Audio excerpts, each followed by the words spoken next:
प्रतिबोधितां भगवता नारायणेन स्वयं व्यासेन ग्रथितां पुराणमुनिना मध्ये महाभारतम्।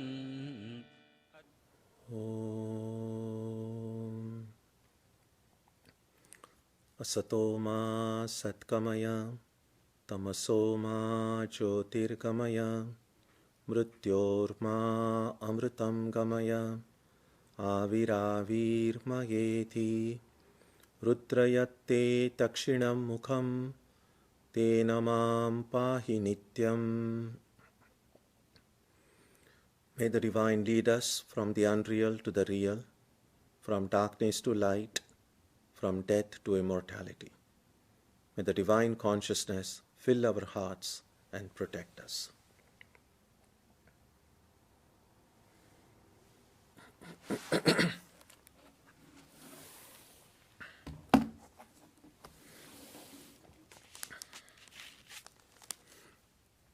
So we shall resume our study of the Gita, the reflections on some of the themes that we have been discussing. Last week we saw how the question of identity is so important. Apparently, Arjuna's dilemma and Krishna's answer don't seem to match right away. And then in that context, we saw why Krishna begins by describing the nature of the self.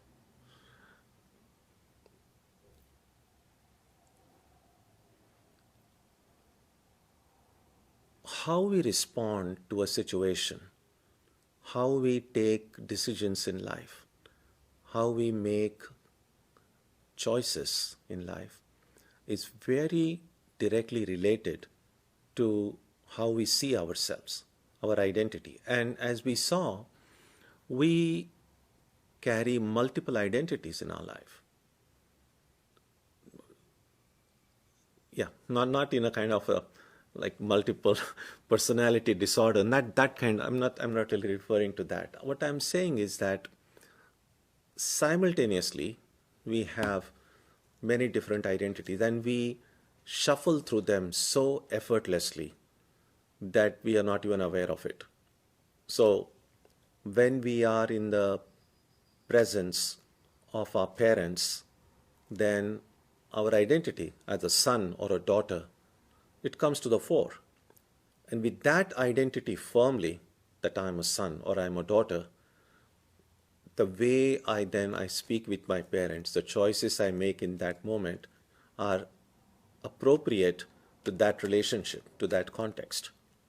And then maybe immediately after meeting my parents, I go home, I see my family, and there they're my children. So then, when I'm in the presence of my children, me, who only a minutes before was a son or a daughter, now has become a father or a mother. And therefore, the way then I speak with my children or the decisions I make are appropriate to the relationship I have with them, but that relationship is connected with the identity I have at that moment. So our identity is very significant. And especially when we are confused, when we have dilemmas in life, it's always helpful. A lot of times what happens is we are so taken up by the objective elements, the objective realities, that we often forget the subject that is dealing with all these objects. And Swami Vivekananda once wrote to his English disciple, his name was Goodwin. He was a stenographer. He was the one who took down most of Swamiji's lectures and conversations. In fact, most of the complete works that we have today are because of this amazing work that Goodwin did. But for him, there was no taping technology in Swamiji's time. All of that would have been lost if we didn't have such an efficient stenographer like Goodwin who took it down. So we are all very grateful to him for that. To him, Swamiji once wrote in a letter that we Vedantists must always look at everything from a subjective standpoint. So instead of asking the question, why is this person that way? Or why is this situation that way? A subjective approach would be, why am I seeing it that way? And so this I is very important. And that's what really Krishna is trying to do here. This dilemma that Arjuna has, and Krishna is saying, well, who is this I that is confused? In a very radical way, in more recent times, this was an idea that we find in the life and teachings of Ramana Maharshi, for instance, or Nisargadatta Maharaj. These are the two names that come right away to my mind. How everything can be seen from a very subjective way. So this identity is very important. And sometimes the external factors can help me in reaffirming my identity, in stabilizing my identity. By that I mean, oftentimes we know, for instance, they say that to go to a religious service, when you go to a church or a temple, generally people say there is an appropriate appropriate kind of a dress code. Now we might say, well, sometimes people don't like this whole idea of a dress code. Like why can't we just wear whatever we like? And of course we can.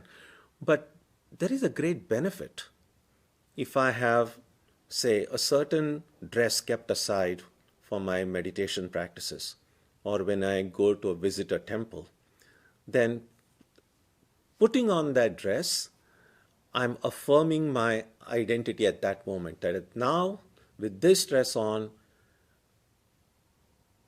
what I'm going to do and what I'm going to say and what I'm going to think is primarily as a devotee or as a spiritual seeker. And that is why oftentimes teachers advise their students to keep one set of clothes aside for their meditation practice. That don't use those clothes for anything else. The reason is, again, it's just a law of association. If a certain dress is associated with my meditation practice, then every time I put that on, both my body and mind know it's time for meditation. It's just law of association. For instance, in many of the centers of the Ramakrishna order, in many Vedanta societies, we chant a verse from the Gita before meals. It's in 4th chapter, 24th verse, I think, and we'll come to that. Brahmarpanam Brahmahavi, those of you who have attended programs at the Vedanta Center are very familiar with that verse.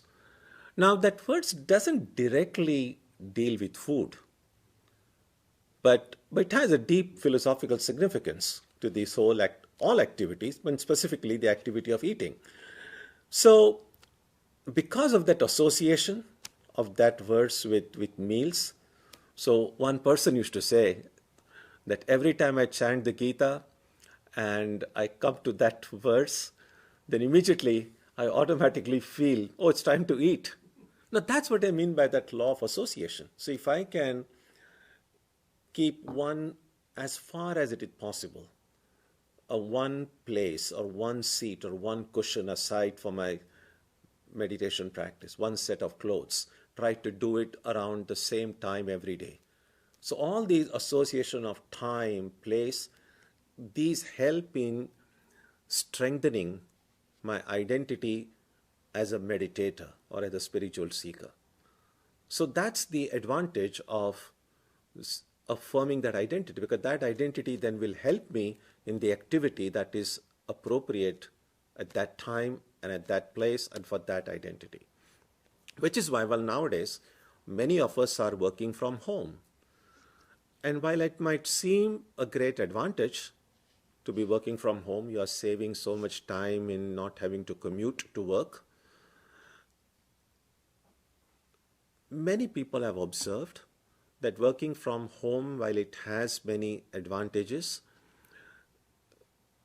it can be at some time disadvantageous, because then When you have to commute to work, your work time is very clearly separated from your family time. But when you're working from home, it just gets merged. And then either you will find that you're not working at all, or you will find that you're working too much. And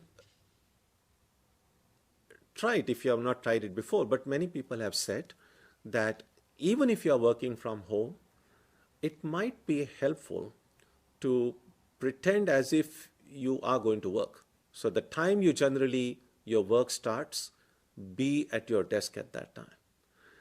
It might even be helpful, although we might say, well, I'm just sitting at home, no one can see me, I can just work in my pajamas, which you can, theoretically you can. But it might help that whatever clothes you wear to go to work, your work clothes, wear them at the time, sit before your desk. Don't allow any other family matters, unless it's of course very urgent, to intrude into that. Then when your work time is over, change into your home clothes, don't think about your work thing again. Unless again, of course, I mean, there is always exceptions. If something is extremely urgent, that's different. But that's what I mean by having a separate set of clothes, which will then help me do appropriate things at the appropriate time. So that's the question. All it centers around identity. And that's the crux of Vedantic practice. The Vedantic worldview is based on in the Vedantic framework, that my present identity as a human being, as a mortal creature, subject to the forces of this external world, subject to the process of aging, sickness, death, at the level of the mind, prone to stress, anxiety, and then of course dealing with memories and memories of the past, anxiety about the future, my prejudices, my biases, my loves, my hatreds, all of these things are tied to my identity as it is. And we sometimes find ways to try to remove the factors that bring suffering to us, remove the factors that bring pain in our lives, and try to bolster those factors which make us happy. And while we do succeed to a lesser or greater degree, we find that the problem is never solved permanently. It's a constant fight. It's a constant struggle of keeping suffering at bay and somehow trying to get as much joy as possible. And in some ways, it is a losing fight, a losing battle. Because even as we are engaged in always trying to find ways to be happy and trying to avoid suffering, time is running out. We are getting older by day, and then one day we are going to die. And it doesn't seem like death is a solution to the problem at all. So Vedanta identifies that this problem cannot be solved by trying to manipulate or change the external reality. That the world, the external world, the objective world is much too powerful. It has forces that cannot be controlled by the limited energy and resources that my body and mind have. So the only way to solve the problem is not by changing the world, but by changing myself. A story we read in our childhood was this, that long before, all these stories in childhood, like long, long ago, whatever that means. So here was this one king who went riding on a horse riding deep into the forest, and that kingdom had lots of dust, and there's too much of dust, and the dust went to the king's eyes, and he was like annoyed, and he said, "This has got to stop. This problem of dust is terrible, and my feet are getting soiled wherever I go." So he ordered that his entire kingdom be covered, the flooring covered with some material, so that this dirt and dust will not bother him when he walks. And kings got weird ideas in those days. Kings were weird. And in modern times also, the modern kings, the presidents could be weird as well. So, there are leaders who sometimes are sensible, sometimes are not. So this king said, well, cover the entire floor of the kingdom with this. And then one of his advisors came and said, I have a better solution. I'm sure he probably didn't say better, because to have a better solution than the king would have been disastrous. He probably said, there's another way we can look at it. And he said, instead of covering this entire floor, entire land of the kingdom with something, why don't we all just cover our feet? And that is how shoes were born. We don't know whether this is really what happened, but the idea is making a change outside is so much more difficult than just making a change within. And that is the Vedantic solution. The problem of suffering can be solved not by changing the world. Because if it were possible to change the world, we would have done it long back. Considering that the basic elements of the world have not changed in these millions of years, your mileage might vary, but I'm not very hopeful that the world is going to change all that much. It will change superficially, yes. More than 100 years ago, there were no automobiles and jet travel and iPhones. Technology has changed, and we might keep on saying, well, the world is changing so much. And in a way, yes, the world is changing. But in a way also, no. The deeper characteristics of the world, I don't think have changed at all. Just read history and read contemporary life. Not much. There is still ambition. There is still exploitation, inequality, the powerful ruling over the weak, the learned trying to use their knowledge to undermine and exploit the ignorant. And then, of course, there are also the forces of good. The other side of forces of generosity, love, people trying to always do what is right. But that's been the world. There are forces trying to do what is right, and there are forces who are trying to sabotage it. That was true 5,000 years ago, 1,000 years ago, 100 years ago, and learning from history, we can see that probably will be true as long as this world lasts as we know it. So changing the world seems a hopeless task. What is not hopeless, what is possible, is to change myself. And changing myself really means changing my identity. And that is what Krishna is doing here. That's why he begins by telling Arjuna about the nature of the self. So that's one thing about the importance of identity. The second thing, and you might remember I mentioned last week that these few verses in the beginning, when Krishna is describing the nature of the Atman, the nature of the self, that it's easy to think that, well, this is how the Atman is. But that's not the intended meaning, because if my identity, my true identity is that I am the Atman, then when Krishna says the Atman is indestructible, I should hear Not that some kind of an Atman is indestructible. I am indestructible. So to translate these words in our own heads. I'd given one example last Sunday that when the teacher says, and this is the kind of a classical example given in Vedantic tradition, when the teacher says, Tattvamasi, you are that infinite being.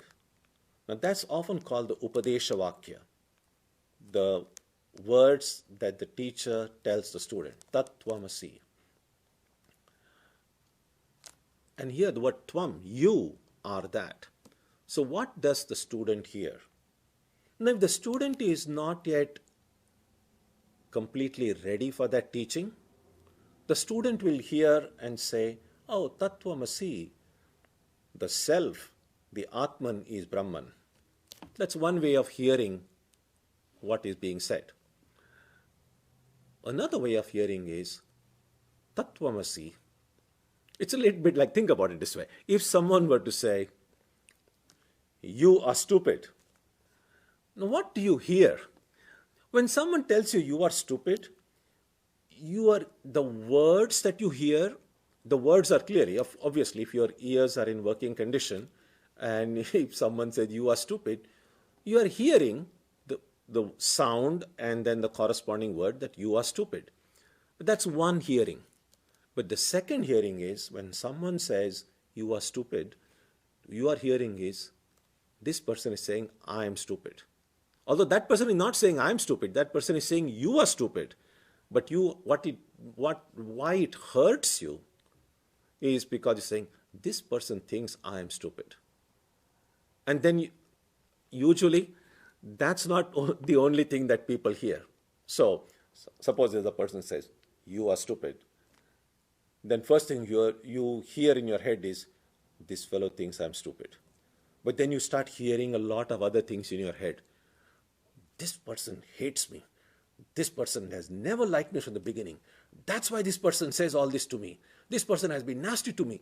So this person has only said, you are stupid. And you are hearing now so many different things in the head.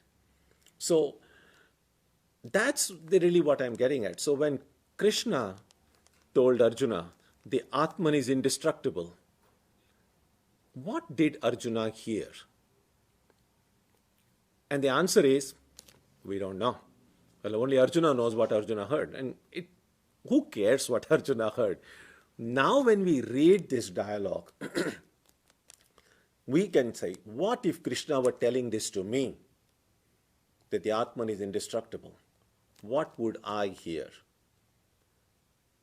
And ideally, what I should hear is, I am indestructible. Because that's the intent of Krishna, is to say, you are the Atman. Which is why I said that if you can, I'd given you as a home assignment, I have no idea how many of you did it. One amongst you did send it to me via email, the assignment. The others, of course, I didn't ask you to send it to me, but I hope you at least tried. If not, I have tried. Well, I did my assignment. So I tried to do it, and some of you might have noticed on the same website that you have gone to see this live stream, I uploaded that text. If you might find it on your site. If not, I will read it out to you now. So this is a very brief summary.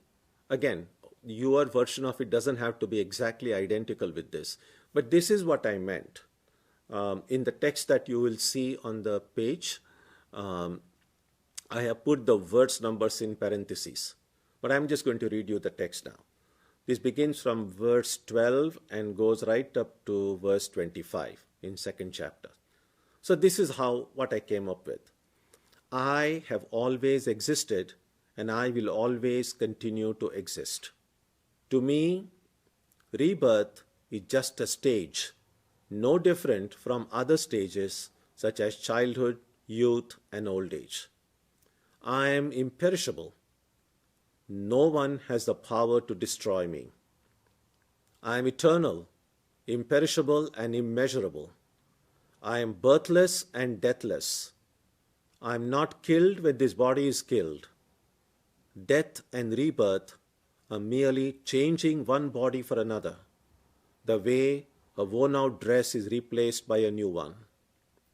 I cannot be cut, burnt, wetted, or dried.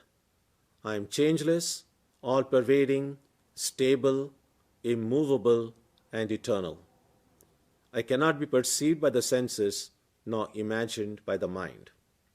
So this is one way of a very brief summary of what Krishna told Arjuna and what hopefully Arjuna heard. As you can see, and when you study these verses carefully, you will see that there are repetitions, there are certain descriptions, certain descriptive adjectives are repeated. That's okay. The repetition in Vedic study, they say that it's called in Sanskrit punarukti doshaha. That is, if something is repeated, that's a defect in that textual.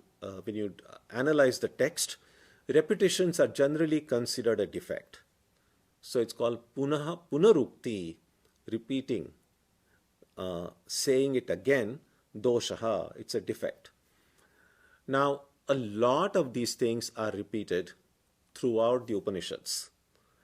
And therefore, because of this tradition in Vedic study that repetitions are considered a defect, oftentimes whenever you find a repetitious passage, Shankaracharya in his commentary will say that although repetitions can be defective, here it's not a problem.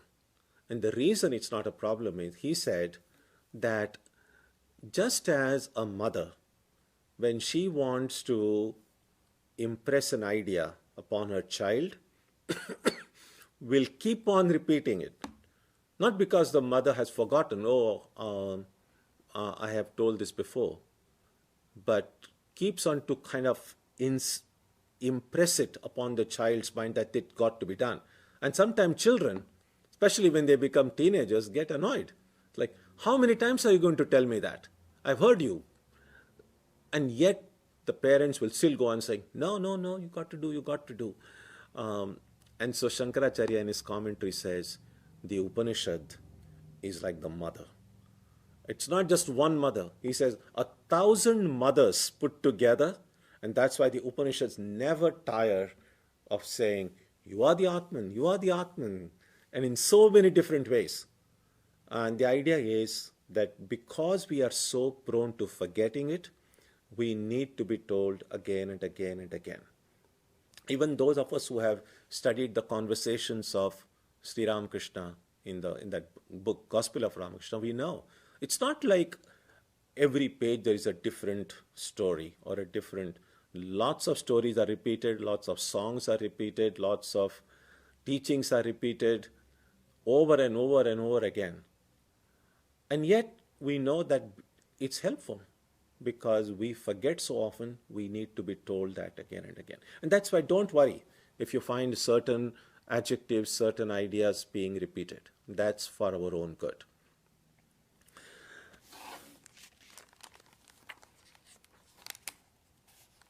When you come to verses,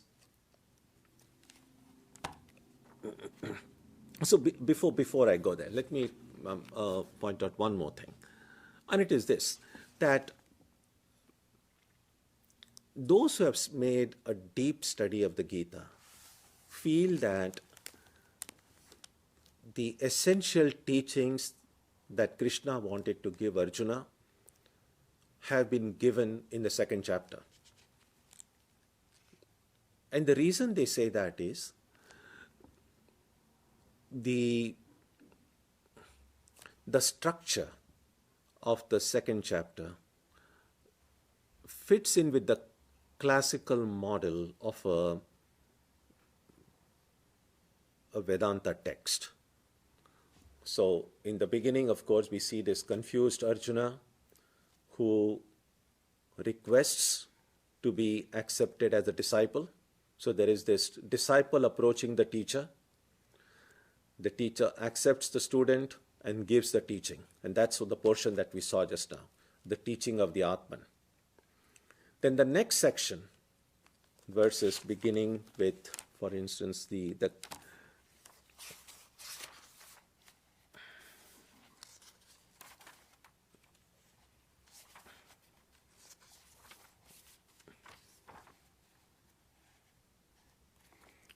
look at verses 47 and 48 especially.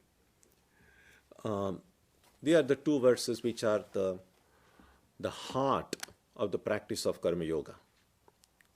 And so you find that in the beginning, Krishna gives the teaching, the nature of the self.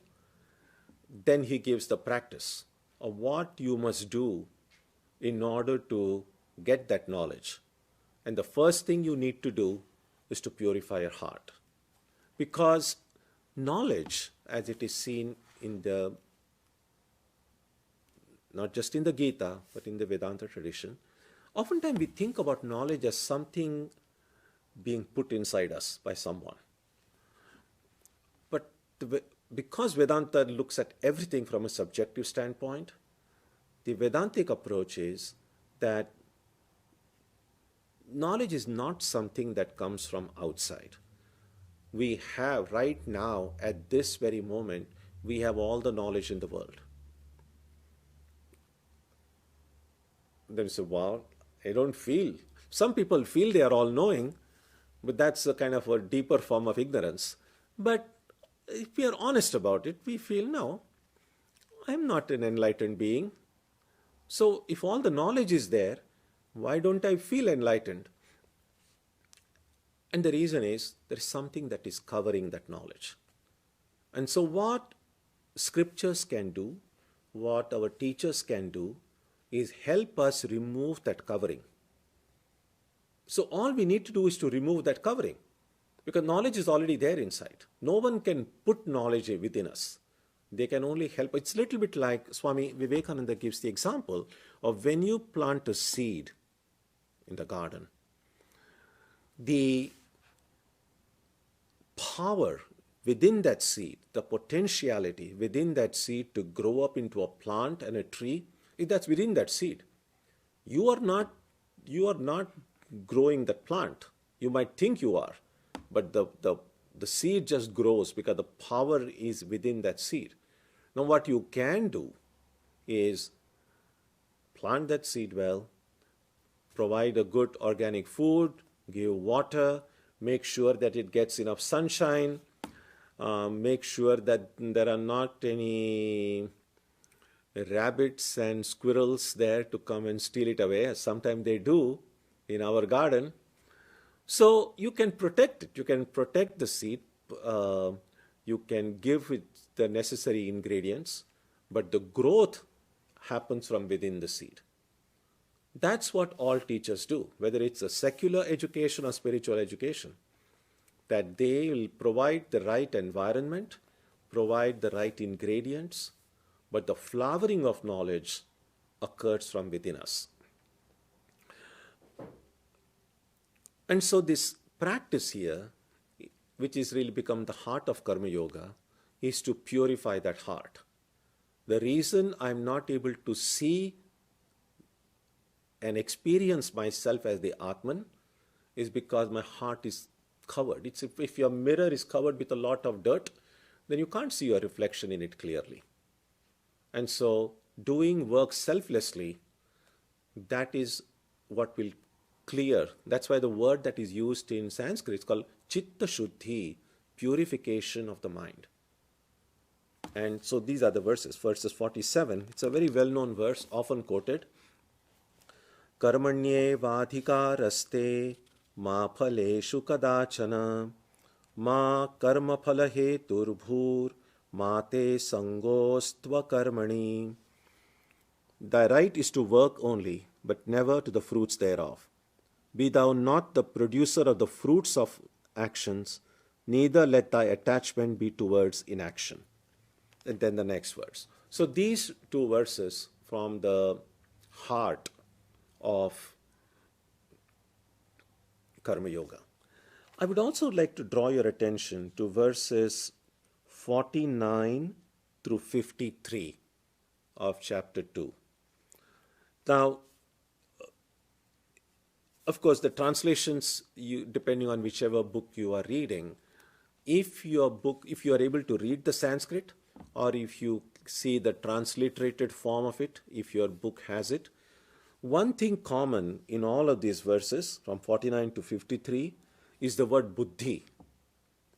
The word buddhi buddhi yoga, sometimes gets translated here. For instance, in this translation it says, buddhi yoga means work performed with the mind undisturbed. In verse 50, the word again buddhi yukta comes in. It's translated here as endued with evenness of mind. Again, a similar word comes in verse 51, again translated as evenness of the mind.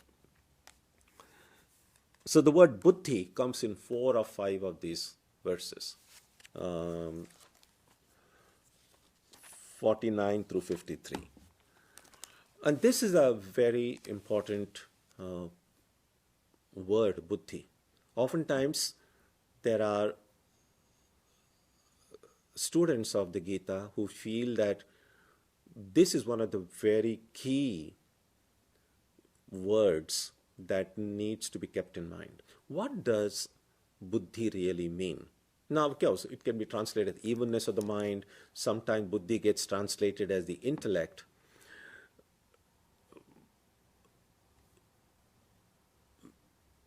Buddhi also has a deeper meaning. And again, it's not the word itself. You'll have to just see in what context it is said, because sometimes the buddhi can simply be translated as intellect. But here, specifically in these words, what Krishna is referring to is a higher form of the intellect. That part of the intellect which remains closed in most people. So it's a little bit like someone gives you a place to stay and says, oh, these 2 rooms are for you, but there are these 5 other rooms which are locked, no access, no password for those places, you can't go there. And so if you are like, okay, I would love to have 7 rooms, but if 2 rooms, that's fine, I'll manage in my 2 rooms. And that's a very crude example, but essentially the mind that we have now, we are not using the entirety of our mind. In fact, I've heard one of our very elderly monks once say that, and it's kind of shocking in some ways, he said that most people use just 1 or 2% of the capacity of the mind. And he said that most of our ordinary requirements of daily life, 2% of the mind is fine. You don't need more. People will think if you have access to 3% of your mind, people will think you are above average. If you have access to 4%, people might think, oh, this person seems to be a genius. And then, I mean, this is just a very rough way of expressing it. The idea is to show that the mind has enormous potentiality. And many of us are not even aware of it. But those who are, the yogis have said that if someone could have open up even up to 10% of the mind, that person might get a Nobel Prize or maybe considered a genius, I think. But even that is not enough in order to be spiritually enlightened, because 90% of the mind is still under the darkness. Which is why in the Vedic system of education, when a student went to the teacher's place to study, the very first thing, before anything else, the first thing that the teacher taught the student was the Gayatri prayer. And the Gayatri prayer is essentially to awaken this buddhi, this 90%, 95% of the buddhi which is lying dormant, asleep. Doors are locked. So the Gayatri is a way to unlock those doors. And once we have access to this enormous power of the mind, then all of these things that Krishna has said before becomes very clear. So that is the Buddhi Yoga, opening of the mind. And this opening of the mind, this access to the full potential of the mind can come only when the mind becomes pure. And the mind can become pure only when I become truly selfless. And that true selflessness is what Karma Yoga is about. So as long as, and in Karma Yoga there is no distinction between secular work and spiritual work. Karma means activity. It does make a difference between ethical work and unethical work. So whatever work I do, so long as it is moral, so long as it is ethical, so long as it doesn't violate basic morality and ethics, if I'm able to do that work, which is right, which is good, if I do it in a selfless way, without calculating my self-interest at every instance, that will purify my heart. If it purifies my heart, that pure heart will open that mind. And with that enormous power unleashed on the mind, all these teachings about the Atman will become very clear. Not just intellectually, I'll begin to experience it. So, in the beginning, Arjuna approaches Krishna, requests to be taken as a student. Krishna gives him the teaching of the Atman, gives him this practice of Karma Yoga. Purify your heart. And then he teaches Buddhi Yoga. That's why those 5 verses where this word Buddhi comes. And then, in the section that comes later, which we will see next week, there are these characteristics of the enlightened being. So what happens when my heart becomes pure? When I realize the truth? When I become enlightened? What exactly happens to me? What are the benefits of that practice? And which is why students have the Gita, who studied it in depth, say, this is a complete text in itself, the 2nd chapter.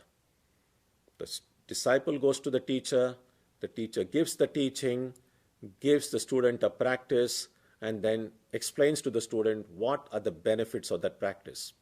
And the chapter ends with showing this is what happens to an enlightened being. End.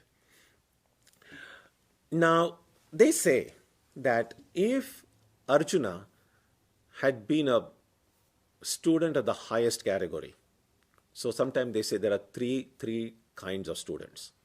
There is a highest category of student, and all that the teacher has to, when the student who is like ready, ripe for knowledge, all that student has to do is to hear from the teacher, Shravana, hearing.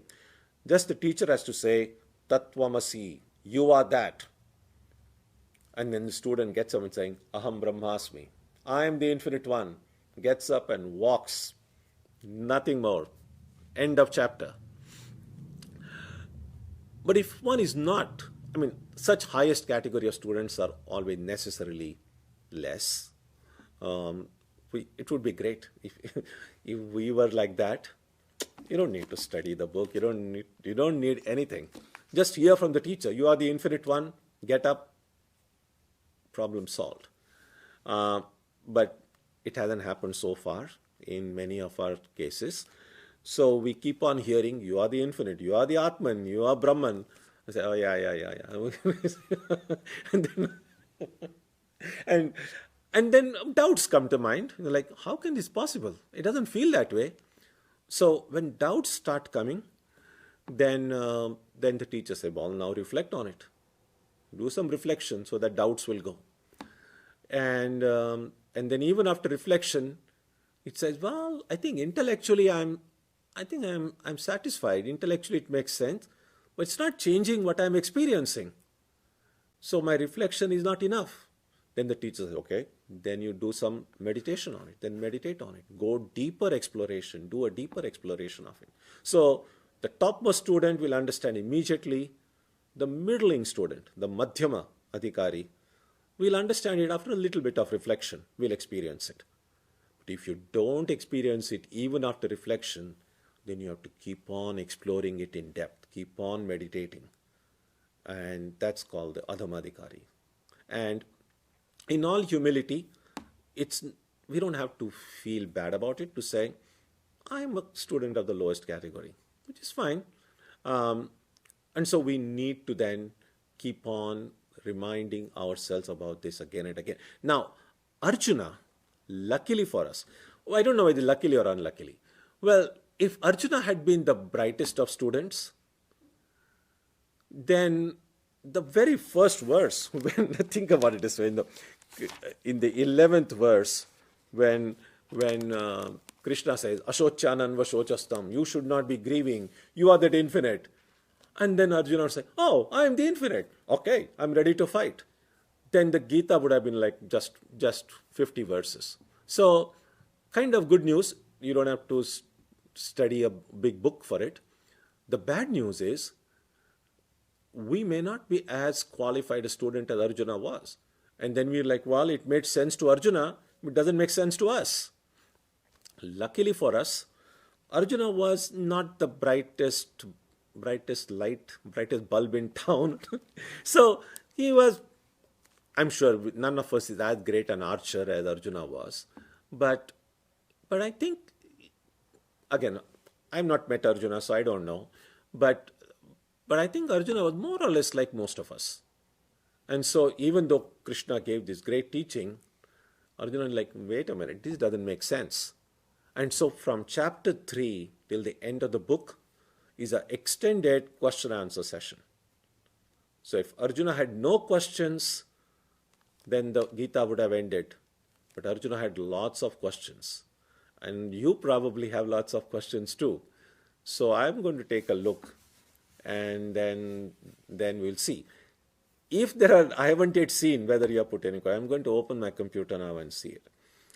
If there are no questions here, I'm going to assume all of you are students of the highest category. So let's see what kind of students you are. All right, let's see.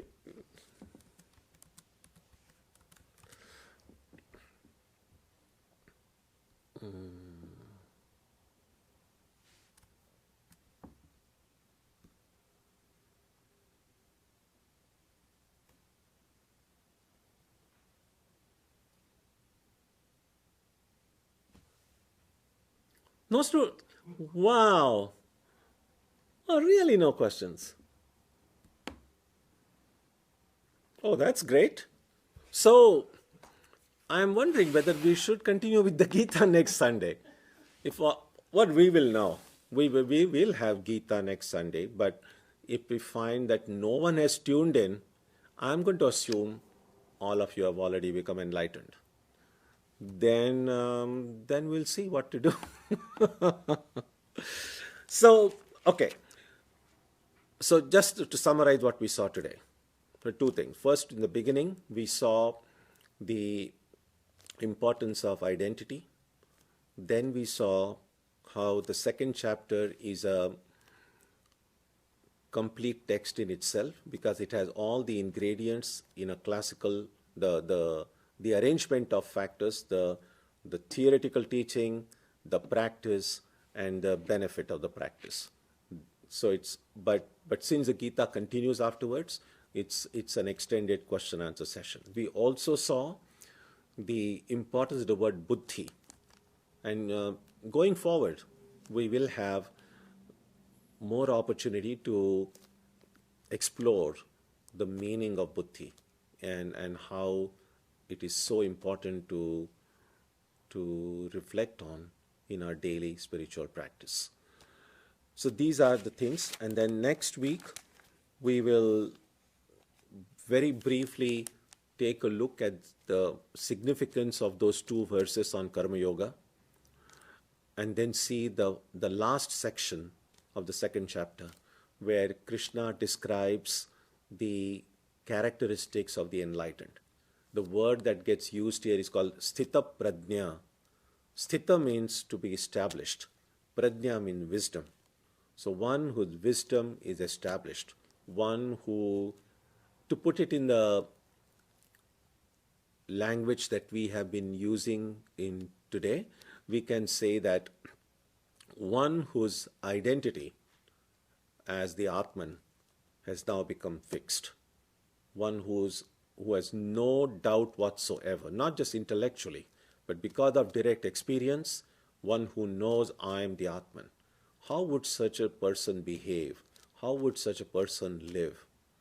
So that will be the concluding section of this chapter, which we will study next Sunday. Om Jananim Saratam Devim Ramakrishnam Jagadgurum Padapadme Tayo Shritva Pranamami Muhur Muhuhu.